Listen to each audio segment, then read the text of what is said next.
Hi! Hello friends. Welcome back to my channel. ప్రస్తుతం ఈ యొక్క ఏపీ రాష్ట్ర వ్యాప్తంగా ఉన్నటువంటి నిరుద్యోగులు ఎవరైతే ఉన్నారో ఈ యొక్క వర్క్ ఫ్రమ్ హోమ్ జాబ్ సంబంధించి ఒక కొత్త అప్డేట్ అయితే రావడం అయితే జరిగిందండి. అయితే ఈ యొక్క జాబ్ సంబంధించి సర్వేలు అయితే చేస్తున్నారు కదా! సో, వాటికి సంబంధించి అప్డేట్ ఏంటి? అలాగే ఈ యొక్క పథకం సంబంధించి చూసుకున్నట్లయితే వర్క్ ఫ్రమ్ హోమ్ సంబంధించి మనకి ఎటువంటి జాబ్స్ ఇస్తారు? అలాగే మనం కొత్తగా అప్లై చేసుకుంటే ఎలా అప్లై చేసుకోవాలి? ఇలా ప్రతి డీటెయిల్స్ కూడా మీకైతే తెలియజేస్తానండి. దయచేసి వీడియోని ఎక్కడ కూడా స్కిప్ చేయకుండా చివరి వరకు అయితే చూడండి. అప్పుడే మీకు మొత్తం కూడా తెలుస్తది. అంతకంటే ముందు కొత్తగా ఎవరైనా మన ఛానల్‌ని చూసినట్లయితే దయచేసి వెంటనే ఛానల్ అయితే సబ్స్క్రైబ్ చేసుకోండి మిత్రులారా. దీని ద్వారా నేను పెట్టే ప్రతి చిన్న లేటెస్ట్ అప్డేట్ కూడా మీరు ఎప్పటికప్పుడు మిస్ కాకుండా తెలుసుకోగలుగుతారు. అలాగే వీడియోకైతే లైక్ చేయండి. మరి కొంతమందికి సమాచారం అనేది తెలుస్తది. ఇంకా ఆలస్యం చేయకుండా వీడియోలోకైతే వెళ్ళిపోదాం. సో, ప్రస్తుతం ఇక్కడ ఏపీ రాష్ట్ర వ్యాప్తంగా ఉన్నటువంటి ఈ యొక్క వర్క్ ఫ్రమ్ హోమ్ జాబ్ సంబంధించి చాలామంది ఎదురు చూస్తున్నారు కదండీ! ఈ యొక్క సర్వేకి సంబంధించి అయితే ఎలిజిబిలిటీ ఏంటి? సాలరీ ఎంత ఇస్తారు? అప్లికేషన్ ఫీస్ సంబంధించి ఫీజ్ ఏమన్నా ఉందని చెప్పేసి చాలామంది అడుగుతున్నారండి. అయితే ఇక్కడ ఎలిజిబిలిటీ సంబంధించి చూసుకున్నట్లయితే 10థ్ గానీ, ఇంటర్ గానీ, డిప్లొమా గానీ, ఏ డిగ్రీ అయినా గానీ, బీటెక్ గానీ, డిగ్రీ గానీ, గ్రాడ్యుయేషన్ గానీ, పీజీ గానీ ఏం చేసినా కానీ ఈ యొక్క ఎలిజిబిలిటీలో మీకైతే ఉండాలనమాట. అంటే ఏ డిగ్రీ కంప్లీట్ చేసినా, 10థ్, ఇంటర్ కంప్లీట్ చేసినా గానీ మీకైతే వస్తదండి. సో, మనకి వయసు సంబంధించి అంతైతే ప్రస్తావన అయితే లేదనమాట. సో, ఈ డిగ్రీస్ అయితే కంప్లీట్ చేసి ఉండాలనమాట. అలాగే సాలరీ విషయానికొస్తే ఎంతవరకు ఇస్తారని చెప్పేసి కూడా చాలామంది అడుగుతున్నారండి.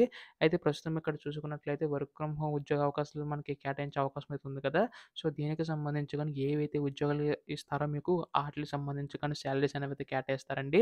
అయితే చాలామంది అడుగుతున్నారు. ఈ యొక్క అప్లికేషన్ సంబంధించిన ఫీజ్ ఏమన్నా పే చేయాలని చెప్పేసి. అప్లికేషన్ ఫీజ్ సంబంధించి అయితే మీరైతే ప్రెజెంట్ అయితే పే చేయవలసిన లేదండి.